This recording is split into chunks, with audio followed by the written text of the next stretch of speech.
আসসালামু আলাইকুম ওয়া রাহমাতুল্লাহি ওয়া বারাকাতুহু। প্রিয় শ্রোতাবৃন্দ, যে সকল বাচ্চাদের অথবা বড়দের পড়াশোনার মনোযোগ রয়েছে কিন্তু মুখস্থ রাখতে পারতেছে না, স্মৃতির মধ্যে থাকতেছে না, যে কিছুক্ষণের মধ্যেই ভুলে যাচ্ছে, সেই সকল ভাইদের জন্য, সেই সকল বোনদের জন্য, সেই সকল ছোট ছোট বাচ্চাদের জন্য এই দোয়াটি আপনারা পড়বেন ইনশাআল্লাহ।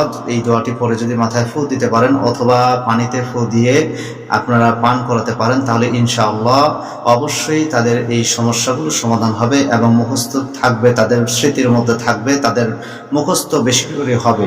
এই দোয়াটি হলো এই: বিসমিল্লাহির রহমানির রহিম, আল্লাহুম্মা ইন্না নাস্তাঈনুকা আলা তাআতিক, আল্লাহুম্মা ইন্না নাস্তাঈনুকা আলা তাআতিক। এই দোয়াটি 21 বার পরে পানির মধ্যে ফু দেবেন। এই দোয়াটি 21 বার পরে পানির মধ্যে ফু দেবেন ইনশাআল্লাহ।